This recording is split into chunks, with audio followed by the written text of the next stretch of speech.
Live from Windora, and I'm here with the Mayor of Barcoo, Shire, Bruce Scott. How you going, Bruce? Good morning, Chris. How are you, mate? I'm great, mate.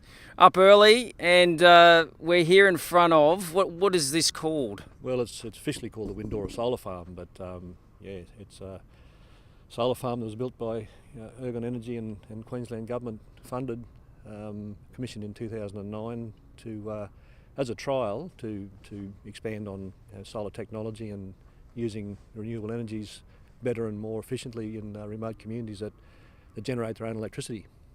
So I noticed when we came in yesterday, there was actually 3 facing different direction and 2 facing another, and now they're all facing the same direction. How does it sort of function in that manner? Yeah, right, Chris. Yeah, so the technology allows the solar collectors to track the sun, and they also allow them to come on and offline depending on load and demand. And because the nature of solar is you have to have some spinning demand, so you'll notice to our right there's a power station. So there's 3 generators in that power station. And do you want to pan over there, Macca? so there's always got to be one generator operating, and we need to keep load on that generator. So the solar farm will come on and offline as required as the load increases and decreases, and then there's a capacity then to those generators to come online sequentially as demand rises as well. So there's probably enough capacity in the solar farm to run Windora town in those milder months, spring and autumn. But in the cool and the heat, you certainly need the generators to be operating. Okay. So there is no battery then, is that? No, but certainly when this was commissioned, battery technology wasn't as advanced as it is now with the work that Elon Musk has done with Tesla, and so we're hoping that in the future that with battery technology and battery backup, it may be a standalone option for these communities, and that the diesel generators may be a complete backup for hopefully when we get some rainy weather over a long period of time. Yeah. But it's a great investment by the Queensland Government and Ergon Energy, to invest in small communities. But there's also an upside to this too. Is potential saving about 100,000 litres of diesel a year, which is saving carbon and saving real dollars, and saving bringing that fuel in. It generates around 360,000 kilowatt hours of energy a year. So it's a serious amount of energy. So is that powering the whole town? That's powering into the town. Yep. And then it's a win-win for the environment. It's a win-win for advancement of technology into renewables and zero emission technology. So we regard as a great opportunity for Windora and Barcoo Shire to have investment in this type of advanced thinking in our community. Yep. Beautiful, Bruce. So, Bruce, I understand Windora's also just gotten 4G, just gotten fibre recently, and we did notice that we were getting 95 megabits per second down and something in the close to 50 megabits per second up just last night, which is fantastic. But it hasn't always been that way. So, can you tell us a bit of a story about that? Well, yeah, I will, Chris. It's been a long journey, and Barcoo Shire and Diamantina Shire to our west, our partners in this project. If I go back in history, in 2001, Richard Alston was the Communications Minister in Australia, and we were just changing from analogue mobile phones to digital technology, going from the LAMP system into the CDMA network, and it was around the first sale of the first tranche of Telstra as well, so there's money around to expand mobile networks. But we quickly found that our backhaul network, or our transmission between Barcoo Shire and Diamantina Shire and the rest of the world, didn't have the capacity to support the amount of data that would be required for a mobile phone network. So on the 30th of June 2001, we wrote to Senator Alston explaining the situation, and I'd say 6 communications ministers later, 5 prime ministers and 3 governments, we broke sod 15 years later. So we built, combined with the 2 shires, some state and federal funding, and Telstra's help as well, we built 700 kilometres of optic fibre. There's some investment there from the Department of Defence as well. They've got west of Stonehenge, our other small community in Barcoo Shire has got a... Whereabouts from, Bruce? Where does that start? So it starts at Boulia for Diamantina Shire, so it goes Boulia at the extremity of the network there, Boulia, Baduri, Birdsville, Right. and then it starts at Isisford, goes down to Ilfracombe down to Isisford, and then across to Stonehenge, Junda, Windora. Okay. So it's about 700 kilometres in length. All right, so if we just pull up some of the maps so that people actually get where we are in the world, we're in Queensland. We're in the bottom left-hand corner as you're looking at the map in Queensland. That's Barcoo Shire. Macca should be pulling up a image for you there. And then if we zoom in a little bit, we get a bit more insight into how big Barcoo Shire is. And then what's the other map there? I believe it's another sort of indication as to where the intersections of all the states are.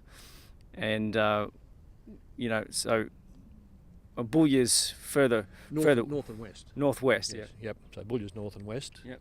So there's from Bullia down to Birdsville through Baduri. There's about 400 kilometres of fibre, and then from Isisford across to Stonehenge, Junda, Windora, there's about 300 kilometres of fibre. So we're going to Stonehenge today, yeah? You go to Junda, Junda? and you'll pass through Stonehenge. Yeah. So basically, prior to this project, there was only a basic, very low capacity radio network between the towns, which was built just for fixed line telephony, so the old plain old telephone service. Our schools had no capacity. They had a basic ISDN service, so they couldn't operate in a modern world. Our health centres couldn't function in a telehealth environment, couldn't video conference effectively. There was a very basic video conference, but it was jittery and it wasn't a pleasant experience.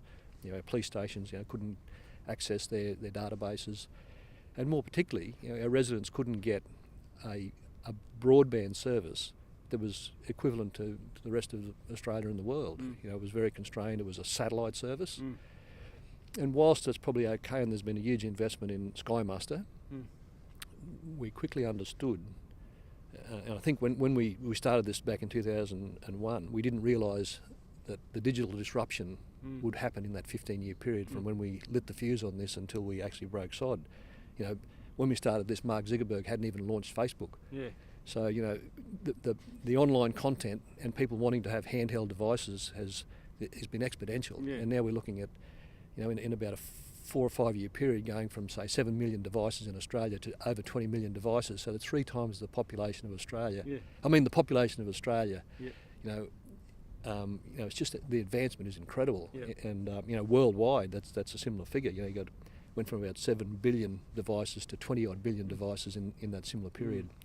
So the thirst for online content, the advancement of the World Wide Web, social media, but also apps, but there's also the cloud computing. So that the need to have big data is what's there now. It's not so much speed's important, and as you said, you can ping on the 4GX really good speeds, but it's about data too. Yeah. And access to information. Access to information, Chris. Exactly. Yeah. And it's moved our schools into the capacity to have any curriculum streamed from anywhere, and interactive whiteboards and interactive experiences. Our residents now can access a specialist anywhere in the world, if need be, and that's where we're heading with telehealth. Our libraries we can video conference now into between towns, and soon we'll have the capacity for our residents to go and use our video conference facility to probably access a lawyer, not in our small communities, to talk to anyone they need to over video, high resolution video, using technology such as Zoom or Skype. So I guess the biggest thing for me was that when this was switched on, it was December 2016. It was switched on early, so no one was expecting it. And between when it was switched on, I think about the 23rd of December, to Australia Day, people went from, we've got a phone service, to going to Australia Day using VR goggles and mucking around. So wow. in that period, people had picked the technology up and said, yep, we're going to play with this stuff. Yeah. But we're seeing Was there also a decrease in the amount of kids running around the streets? They were all of a sudden glued to screens as well, like the rest of the... Well, it's interesting. People are using, people would say, oh, we don't want a mobile phone service, but I notice everyone's got one now. But, for our economy as well, if people feel, visiting these remote areas feel more secure if they can use a mobile phone. They don't feel as, that they're as isolated from their family, but also from the elements. Their fear of breaking down and being, lost. But also they can contact home. They can pay their bills. They can do so much now that they couldn't do before if you visited one of these remote locations. It really is world changing. No, it is great. It is great, Bruce. And we were out of town.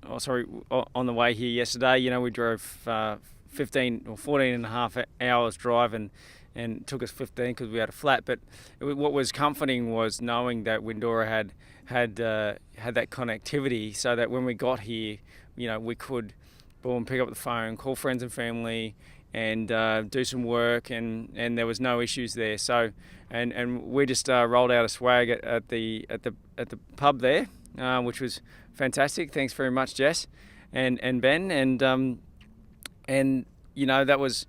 that was fantastic, just knowing that. So you've basically made this place a destination now, considering that surrounding, areas, there's a lot of it, doesn't have that connectivity. So, Bruce, mate, is there anything else unique about this area that... You make a great point, Chris, because the area you're talking about, Barcoo Shire, that doesn't include Diamantina Shire, which is nearly a third as big again, is the size of Tasmania. So Barcoo Shire is the size of Tasmania. That's that little tiny island that we like to love and hate and make jokes about down the bottom of Australia. We love Tasmania. Oh, of course we do. It's beautiful. But our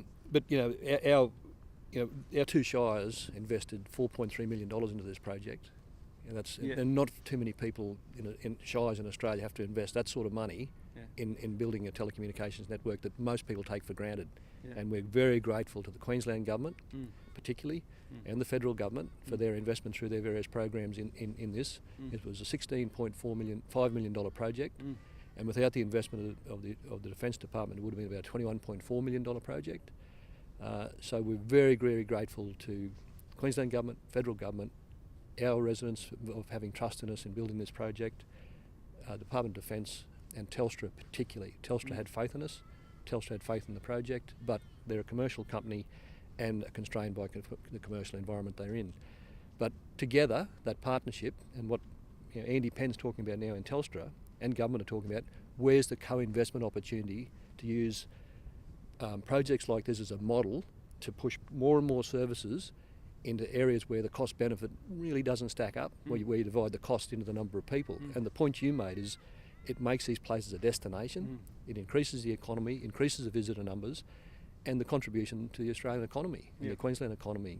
So, and it brings the locals into the 21st century, allowing them access to the rest of the world, allowing them to potentially start up those global businesses that we're going to actually speak to somebody next who's doing that. No, absolutely, Chris. And and that entrepreneurship opens that door for people to be online, but it also to attract the people we need in our communities.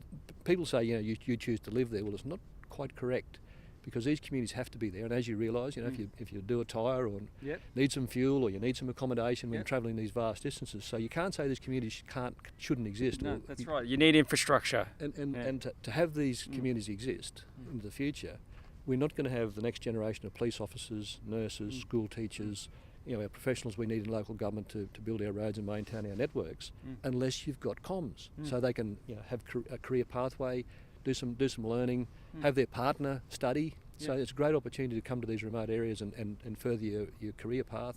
So it opens up that other side of things that no one thinks about, that without modern comms you'll depopulate these areas. Absolutely. Well, Bruce, there's a lot of great points there. I think a lot of councils and governments could take away from what's happened here. Solar farms and great connectivity. Fantastic result in the end, mate. It's been a battle, and you've been all the way through it. Well done. Great to meet you, Bruce. Good on you, Chris. Mate, we're going to take off very soon to a cattle station and show you what's going on around there. But first of all, we're going to have a bit of a chat to one of the locals here who does have a global business, which is obviously a story on its own. So I'll let Macca cover that one later. Thanks very much for watching. Good on Beach City for coming, mate. Yeah, Good cheers, on you. mate. Really Cheers, mate. Good, Yeah, really good to see you. follow us. Follow plenty more stories from the outback Queensland on facebook.com/Beach City Life, or you can search for us on YouTube. Just search for Beach City. Cheers. Good on you, fellas.